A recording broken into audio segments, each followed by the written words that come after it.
today we're going to be making a Harry Potter themed cake. This one is actually going to be for a wedding, which is really exciting because it's always fun when you get to make a different wedding cake as opposed to the white ones with the flowers, which, don't get me wrong, I do love, but it is always fun to have a little bit of fun with the cake as well. Because it is a wedding cake, I'm going to be putting a bride and groom figure on the top, but obviously you could make this cake without the figures and just serve it as a birthday celebration or any other occasion that you're celebrating. It's going to be a Gryffindor theme on the bottom, so the colours I've used are red and yellow, but if the person you're making the cake for happens to be a fan of Ravenclaw or Hufflepuff or Slytherin, then of course you could change the colour theme for the bottom tier. This cake is chocolate on the bottom and vanilla on the top, but again you can change the flavours to suit your needs or your preferences. There is a lot of detail in this cake. Like I said, it's for a wedding, so I am going all out on detail and time, but you could take things off if you wanted to, or change bits as you see fit. I am really excited about this cake. Anyone that knows me will know that I am a huge Harry Potter fan, so the minute that I heard that I was making a Harry Potter cake, I was like, yes, because I haven't managed to have an order like that before, and it's always fun when you get to make a cake based on something that you love anyway. It is also worth mentioning that this cake is a combination of a couple of designs that were found for me by the client, and I'm just kind of merging the two of them together, so it's not entirely my own creation, but nevertheless it should come off really well. Also, this cake is really exciting because apparently the bride has absolutely no idea that this wedding cake is coming.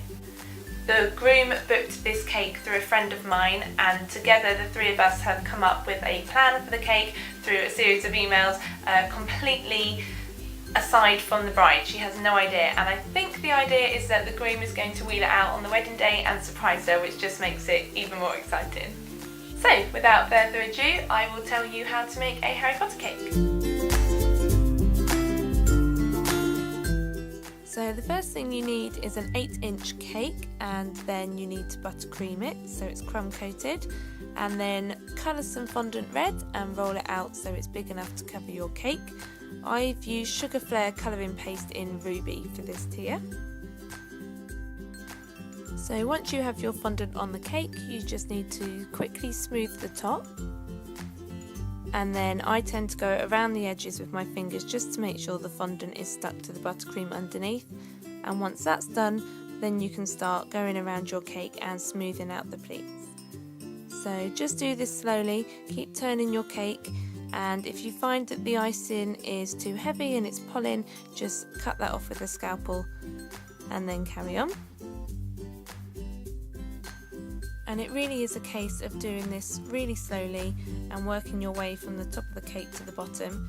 If you do it too quickly and try and eradicate one pleat entirely, you're going to end up with a crease on the other side. So just slowly turn your cake all the way down, and then when you get to the bottom, just keep pulling that icing out and then pushing it down towards the edge of the cake. Once that's done, then you can go along the cake and just smooth out any creases or any wrinkles and really work that fondant into the buttercream underneath and get it as smooth as you can.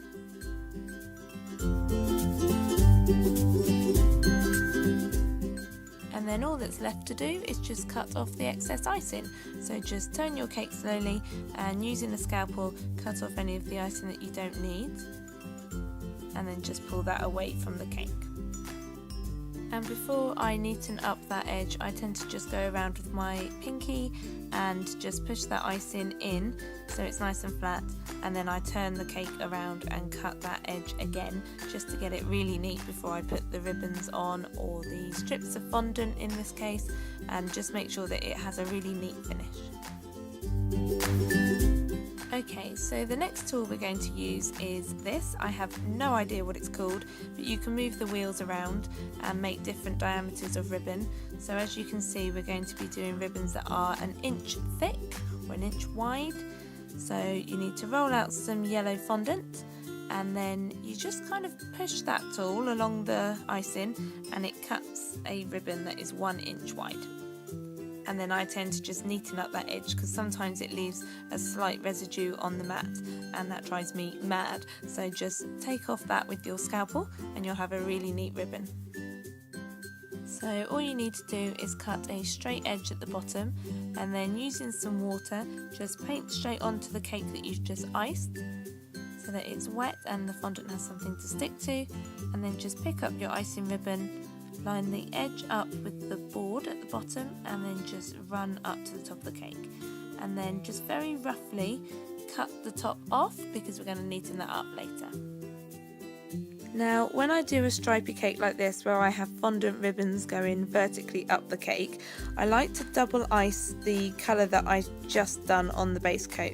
So here I'm just doing a red ribbon in exactly the same way as I did the yellow, and then matching that up to the side of my yellow ribbon, and then that way once you've finished the cake all of the ribbons are smooth and it makes a nice finish. But if you don't mind there being a dip in between each yellow ribbon, then of course you don't need to double ribbon the red, you could just put the yellow stripes on and leave it at that. So again, as you can see, I'm just smoothing that piece of fondant with my fingers and then just roughly cutting off the top of the edge. It doesn't matter if it's hanging over slightly because we're going to neaten that up later. And then just keep going all the way around your cake, red, yellow, if you're doing Gryffindor. Obviously do different colours if you've picked a different house from Harry Potter, but for this cake, red and yellow.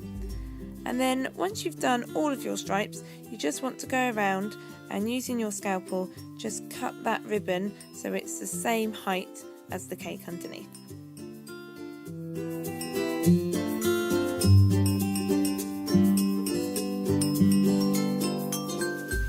Unfortunately, I had a little bit of a nightmare last night with my memory cards. I tried to import some data and my memory card reader actually wiped the disk clean, and I had been filming how to make a bride and groom topper to put with this video, and unfortunately I now have no video footage of that at all. It's really frustrating, but I promise the next time I have figures to make for a cake I will film that and show you how to go about making a man and a woman. Typically I'll probably be making a bride and groom, but if I have any figures to make for any other celebrations I will film that and put it up as a separate tutorial. Unfortunately, the same can be said for how I made the golden snitch part of this cake as well, which is really frustrating, especially when I've sat there and made it and shown you all how to do it and then that footage is gone. So here is one I made earlier, and all I've done is used a 50mm polystyrene ball and applied the same method as I did the other week when I made the balloon on the elephant cake. And I just got a polystyrene ball, you make that wet and then cover it with your chosen colour of icing. As you can see, I've done this yellow, but once it's on the cake I'm going to paint it in edible metallic gold paint, so it will look more like a golden snitch later on rather than a yellow snitch. And the next part that I need to do is make the feathers, which you're in luck for because I did not do that last night, so that will be in this video later on. So all I did was cover it halfway with yellow icing, smooth that off and cut round, and then I upended the ball and did the same. Once that was done I rolled out small sausage shapes with the yellow icing and then had a look online, because I won't lie, I couldn't quite remember what the golden snitch looked like detail wise. I knew it was a little gold ball with wings, but I couldn't remember all of the intricate designs on there. So I had a look at some pictures online and then just tried to recreate that, and I'm sure that there are some avid Harry Potter fans out there that will say it's not exactly like the golden snitch, but cakes is an interpretation of how you see things and every cake maker will make things differently. So once that is painted gold, that is going to be my golden snitch.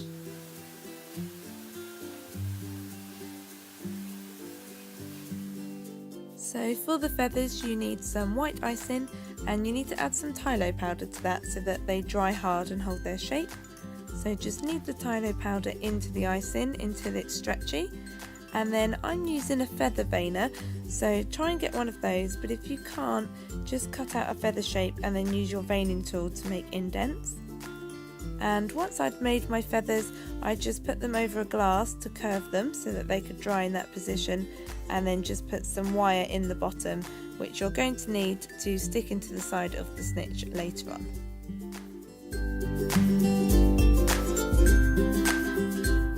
So in exactly the same way as we did the bottom tier, you're going to crumb coat it with buttercream, and then you need to roll out some beige coloured fondant, and I know it's a very non-colour but all will become clear in a minute. So once that's on your cake, you just need to smooth around the edges and then just work around your cake, pulling those pleats out and smoothing them down to the bottom in exactly the same way as you did the bottom tier. Again, if you find that you've got a little bit too much icing and it's pulling as you go around and creating holes or tears in the fondant, just get your scalpel and just cut away the excess so that it's lighter, and you'll find that it doesn't tear so much as you work around the cake edges. Okay, so while I'm in the background there, just smoothing out the pleats on the top tier, I'm just going to draw your attention to the bottom right hand side of the screen where there is a box of Trex in the shot. That is vegetable fat, and I've explained in previous tutorials it's something that I like to use when I'm rolling out the fondant on the non-slip mat.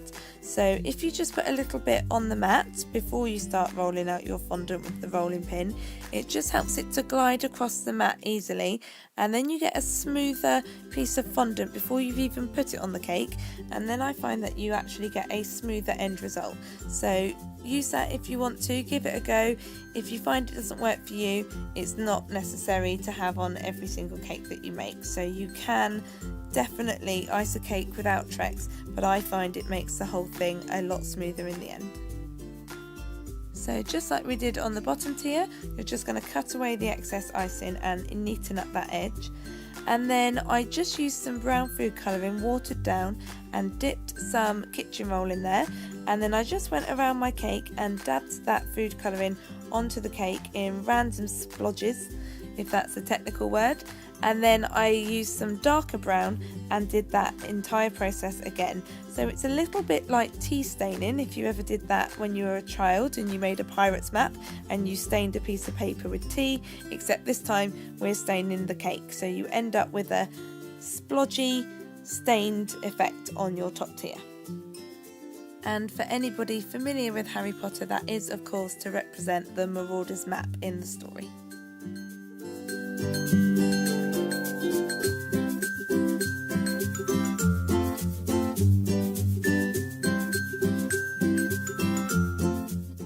Right, so this is where it's going to get a little bit tricky and time consuming, but we're going to try and cheat a little bit.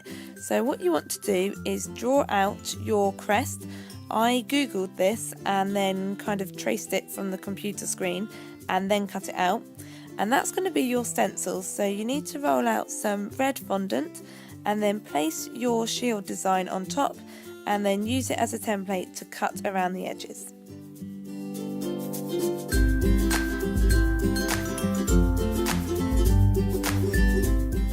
So once you've done that, pull away all of the bits that you don't need and you'll be left with the background shape of the crest. And then I cut the piece of paper into its individual pieces and then did exactly the same thing. So as you can see, I've done the white bits there on the crest and I'm currently just cutting around the outline. So I've done that on beige icing. So all the way around the edges until you're left with the shape, and then you're going to stick that onto the red background that you've already done.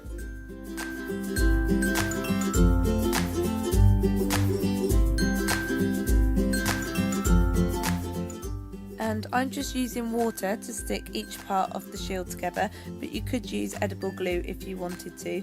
I prefer not to, I find it really sticky, so water is my preferred choice, but it's completely up to you. So with that part of the shield, just pull slightly all the edges in until it sits directly on top of the red shield shape that you cut out earlier. It's a bit fiddly because it's so thin, but just keep pulling and patting and eventually you'll get there. And I'm just using my tool here with the straight edge just to neaten that up and make sure that it's really flush to the sides of the crest shape underneath. So once you've done all of the outline, just use your scalpel to cut some diamonds into the edges, and I've also done a swirly squiggle on the little loop bits on the edge there. And once you've done that, you just need to get a piece of white fondant in the same shape as your banner shape that's going across the middle of the crest, but slightly smaller. So just stick that down with some water and then just use your tool to neaten up the edges.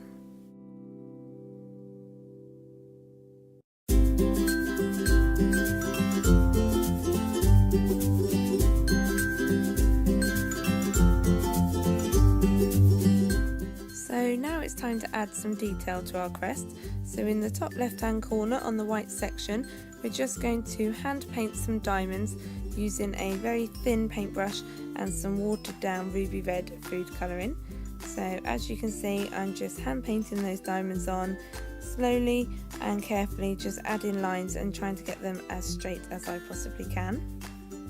And when you're finished with your diamonds and you think that they are nice and neat, then you can go ahead and just colour in the diamonds in red, but alternately, so a line of red and then a line of white, and so on and so forth. Then on the other section at the top of the crest, we're going to just hand paint some black diamonds, again using a very thin paintbrush, and I've just watered down some black food colouring, and I kind of just did this spontaneously, just popped those diamonds in where I felt they were needed. Then using an edible jet black ink pen, you need to write the word Gryffindor across the front part of that crest where we made a banner.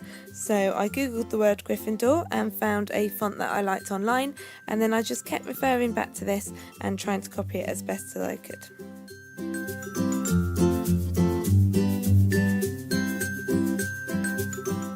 So the last thing to add to the crest is a lion, and I did this in exactly the same way as we did the rest of the crest, by cutting it out of paper and using it as a template. And then once it was on the cake, I just watered down some brown food colouring and painted on details like the mane and the fur around his arm.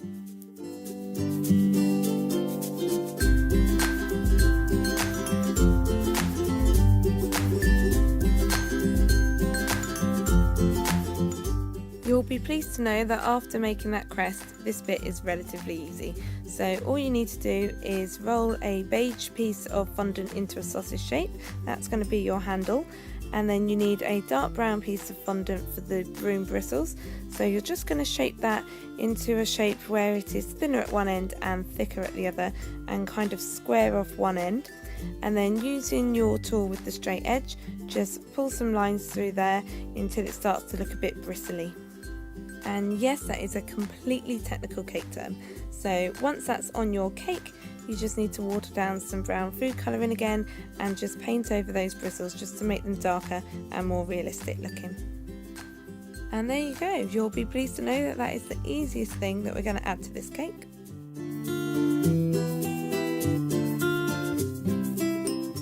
This bit is going to be done in exactly the same way as we did the crest. So I found a website which generates any word or any letter into Harry Potter themed font. So you just need to trace that off the screen, cut out your letters or your words, and then just use that as a template to cut around the fondant. And I will put a link to that webpage in the box down below.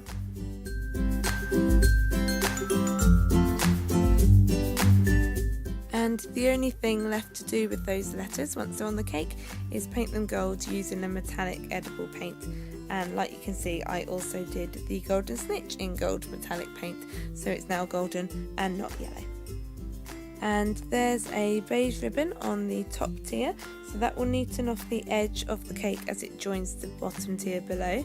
The broom that we made a little while ago, and the Gryffindor crest right at the front there on the bottom tier in amongst the red and yellow stripes. And like you can see, I've painted the edges of that crest in gold metallic paint as well. And there you have it, one Harry Potter themed cake. Now obviously, like I said, this is a wedding cake, so there are my toppers on the top. One that looks like Hermione and one that looks like Ron, but also like the bride and groom. But if you were going to do a birthday cake, then you could leave that part off. So there we go, that's the toppers. And that is the cake in full.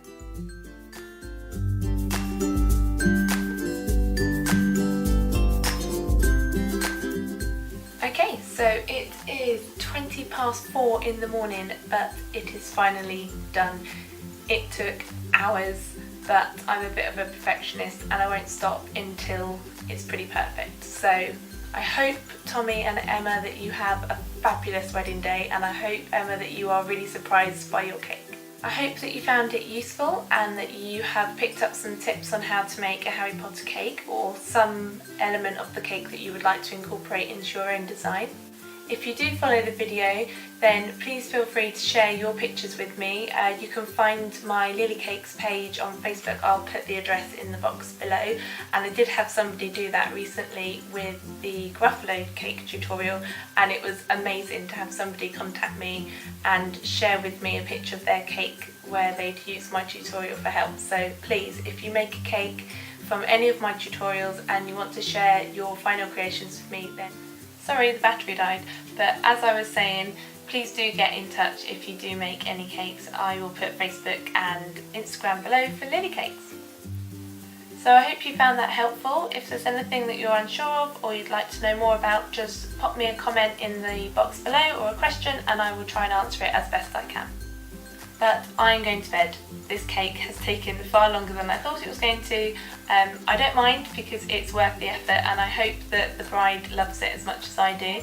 I think I can probably get about 3 hours sleep in before I have to get up and let the cake be picked up by my friend's parents. So I'm off, and I will try and film some more cake tutorials soon. Bye!